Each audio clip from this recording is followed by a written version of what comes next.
want to know what is that one hope a person can cling on to even when he is fully shattered from within. Marijuana, alcohol, bad habits, it's pushed onto us from pop culture. What do?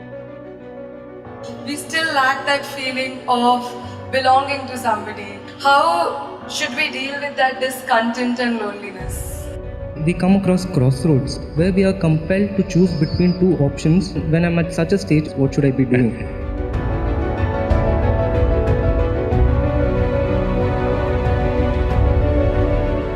Sadhguru, when certain youngsters face problems or difficulties like failures, breakups, loss, etc., a few go for drugs or alcohol instead of solving the problem and finding solutions. So I want to know what is that one hope a person can cling on to even when he is fully shattered from within.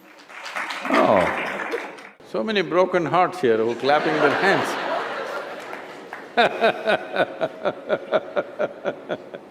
So, when he is fully shattered, what can he do? The question is, do you want to allow yourself to be fully shattered? That's a question. And many things that don't work out in your early life, you will see later on, it is a great blessing. There are many ways to look at this. Let me tell you this. This happened in 1941. This is just when the Nazi movement was building up in Germany and in some parts of Europe. So one day in Austria, a bunch of German soldiers came, broke into the homes, the Jewish family, a rich family, they broke the home and took away the adults, everything was robbed. And these two children, a 12-year-old girl and an 8-year-old boy, were taken away. They were taken to a railway station. Everybody got in and the little boy and the girl also got in, but the little boy forgot to wear his shoes. He left his shoes outside and they pushed him into the wagon. So without shoes he came. His sister, a 12-year-old girl, saw her kid brother coming without shoes and she got mad with him.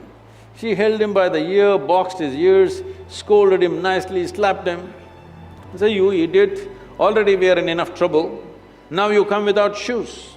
Because in Germany in winter, no shoes means you may lose your feet. So she's angry about that. In the next station, the boys and girls were separated. After 4 years, after the war was over, she came out of the concentration camp to find 17 members of her family, including her little brother, all had vanished. No records, no sign of them, they just evaporated. At that time, the only thing that bothered her was the last few things that she said to her little brother. She loves her brother, but the last few things that she said to him were such terrible things, it rang in her mind and troubled her. So she took a vow, if I speak to anybody in my life, I will speak in such a way, if this is my last word, I will not regret. This one thing transformed her life in such a way. She went on to United States, she died in 2006, she did some phenomenal work, built a hospital somewhere near Chicago, I think. She lived a fruitful life. I'm saying, even if you're put through the most horrible situations, either you can come out using that experience as a better human being, or you can use the experience to become a horrible mess. So whenever something hurts you, there are two options. You can either become wounded or you can become wise. This is the choice. The more things hurt you early on in your life, the wiser you should have become, isn't it? But unfortunately, most people become wounded. This is simply because they just need an excuse to turn their own intelligence against themselves, that's all. Especially if the world around you turns against you, is it not very, very important that your intelligence stands up for you? But being in this hyper-competitive environment, I sometimes question myself, should I be more competitive? Those who do not have any sense of their own competence will become competitive because their only pleasure is being one step ahead of somebody else. Because why I'm saying this to you is, being better than somebody, if it's a pleasure for you, you enjoy other people's failures. I call that sickness. This is not success. You, as a life, you want to be at your fullest. You have a right to be. Every life in creation, from a worm, insect, bird, animal, even a plant and tree, all striving to their best, isn't it? You also. But why are you concerned whether somebody is behind you? Why is that so pleasurable for you that somebody else is less than you? From early kindergarten levels, this sickness has been brought into human mind, which is causing so much unpleasantness on the planet, such ugly situations everywhere, but we don't seem to learn. We call this education, we call this competition, we call this society. No, very stupid way of handling things. Because the important thing is, for what you have come with, will you blossom to the fullest human being or not? This is the only question. This doesn't need anything other than constantly nourishing the atmosphere, not even the person. If you want a plant to grow, you don't do anything to the plant, you just take care of the soil, the atmosphere, the ambience.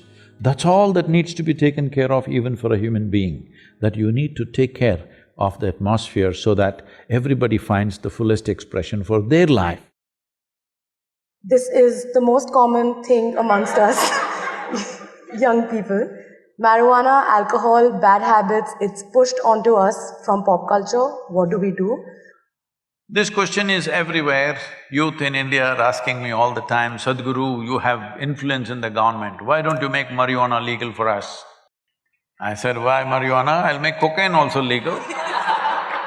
You want meth? We'll make that also legal. What's the problem? The problem is just this. So I asked them, see, let me take you, I'm a licensed pilot. So, not me, but we'll get another pilot for you. On a small plane, we'll take you on a nice ride. But the pilot comes smoked up. You want to fly? No, they don't say no, they say, because they think by smoking they're flying. Then I say, okay, you're not getting it. You need a major surgery. And the surgeon comes really smoked up. You want this surgery? Oh no. So you understand, it lowers your faculties. If you lower your faculties, your life gets lowered or high. Lowered. So never use the word high again. You say, I smoked and I'm low.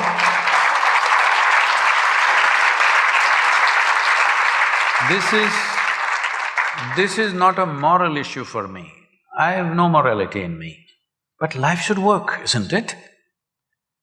Suppose my eyes become dim, do I live better? I'm asking. Hello? If my mind becomes dim, do I live better? Why do people think by lowering faculties, life gets high? No, it doesn't. It's just giving you an illusion like that, for which you will pay a price. At this stage in your life, you must look for those things which will heighten your faculties, not lower your faculties, isn't it? If you're interested, you come, I'll show you where. Look at my eyes, I'm always stoned. Yes, look at me, never touch the substance. Because the greatest chemical factory on the planet is here. Hello? The question is only whether you're ecstatic or anxious is determined by, are you a good manager of this one or are you a lousy manager? That's all that is determining this. If you're a lousy manager, you're importing chemicals from outside. If you're a good manager, you're conducting this the way you want and blissed out all the time.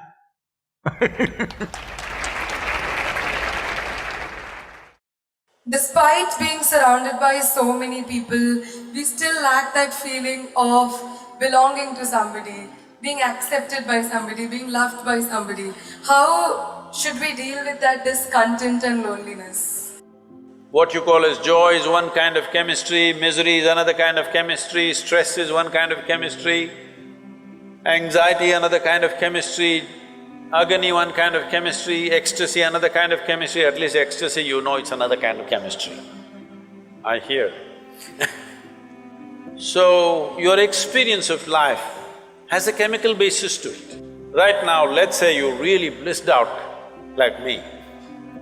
Do you care who is around, who is not around? If they're around, it's fantastic. They're gone, fantastic. Because your experience of life is no more determined by what you have and what you don't have, whether it's people or things or food or this or that. It is not determined by that.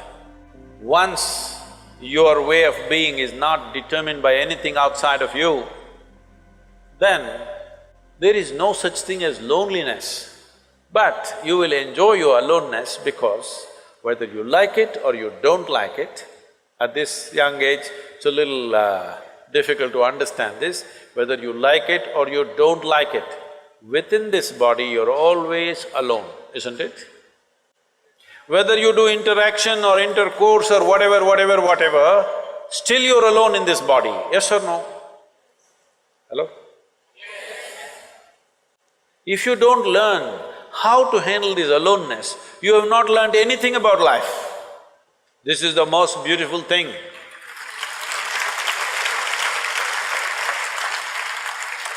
The most beautiful thing about life is, nobody can get here, it's just my space. Yes or no? Isn't this the most beautiful thing? Nobody can invade me. They can capture me, they can torture me, they can do so many things, but they cannot invade me because I have a space which is just my own. Isn't this the most wonderful aspect of your life? Don't suffer that. That is the most beautiful thing. Very often in lives, we come across crossroads where we are compelled to choose between two options which were equally pleasing. When I'm at such a stage, what should I be doing? See, we must understand this. People are always thinking, when it comes to education, career, choice of partners, marriage, at various points, what is the best thing to do? Let me tell you, there is no best thing to do in the world. Really, there's no best thing to do. Even if you take a very simple thing and put everything that you have into it, if you throw yourself into it, it could become a great thing. Is it the best thing? No. There is no best thing, because how do you decide what is best? What I'm doing is best or what you're doing is best? There's no such thing. Is spiritual process the best thing or chemical engineering the best thing? It'll be foolish even to ask that question, isn't it? It is just that if you throw your life into something, it can become a great thing. So don't look for best things because you'll waste your life always wondering what's the best thing. People come to me, they've been married for 35 years, have 3-4 children. Sadhguru, I don't know if I made the right choice.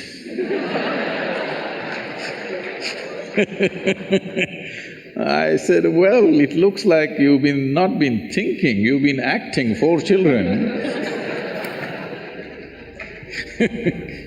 So, till the end of your life, you can go on thinking, what is the best thing, what is the best thing? There is no best thing.